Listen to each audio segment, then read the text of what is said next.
الكفيفات قسما بالله شي نهار غادي تنزل. راه قنبله، راه الدوله غدا توقع عليهم شي كارثه.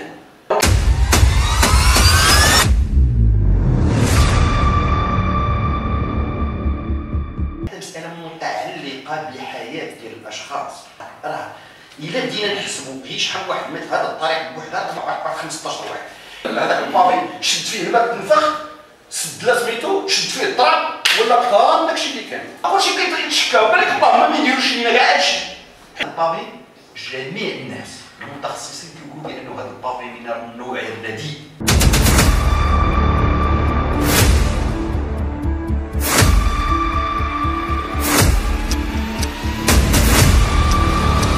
كنديروا البابي وحنا مازال دوزنا حتى ستاسيون ديال الوضح. ما لا يعقل كأنه هذا المشكل يشكل خطرا اولا على الماء ديال الناس، وكلكم كتعرفوا بان واحد 5 سنين هذه راه تلوث الماء ديال الجامعه الكفيفات، لانه خطرت بهذاك الماء ديال الوضحه. كيلو خطر على الساكنه ديال انه راه واحد بنا مسكين الطرواباج بغا ينزل لتحت باش بهذا الحفار.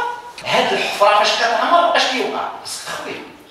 فاش تخويها المجلس ما يعقل عليك، دبر راسك يطلع لك ناس من طول البارك وهذا سوق كهذاك علما بانه راه الدور ديالو.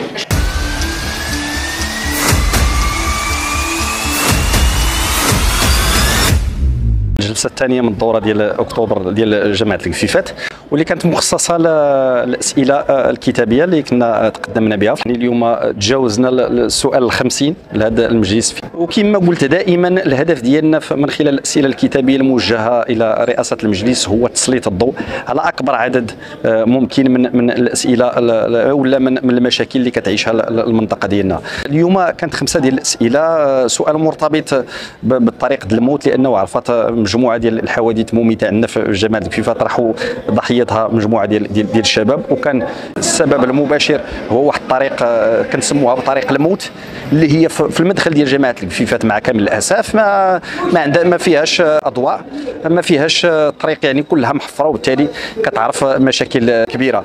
السؤال الثاني مرتبط بواحد الصفقه اللي كانت عطات للطريق ديال البوست، حتى هي غابت مع كامل الاسف، غابت الشركه النائله ديال الصفقه. وكان سؤال مرتبط بافراغ ديال المطامن اللي الساكنه يعني مساكن كيعاونوا بواحد الشكل كبير، لا سيما انه ساكن على عتبه ديال الفقر، ومع ذلك كيضطروا انهم يخوا هذه المطامير، لانه المشكل اللي ما كيعرفوش الناس انه جامعه الكفيفات بالرغم من العمران ديالها، بالرغم من الناس اللي فيها، بالرغم من المركز ديالها الاستراتيجي، فراه ما عندهاش ما مربوطاش بالواد الحار، وبالتالي راه كلها مطامر. هذا المشكل راه مشكل كبير، خص تلقى ليه حل، لا سيما يعني في الربط بالقنوات الصرف الصحي. وما دام انه هذه القنوات ولا هذا المشروع كما قالوا هما باقي بعيد وهو حلم، فقلنا لهم على الاقل انكم تساعدوا الساكنه في انهم يفرغوا هذا المطامر هذا، لا سيما ان الاليه كاينه موجوده هنا في الجامعه، ولكن الاجوبه ديالهم مع كامل الاسف كانت كارثيه. بالاضافه مشكل ديال الاشجار اللي كانت اشجار اللي معمره لمده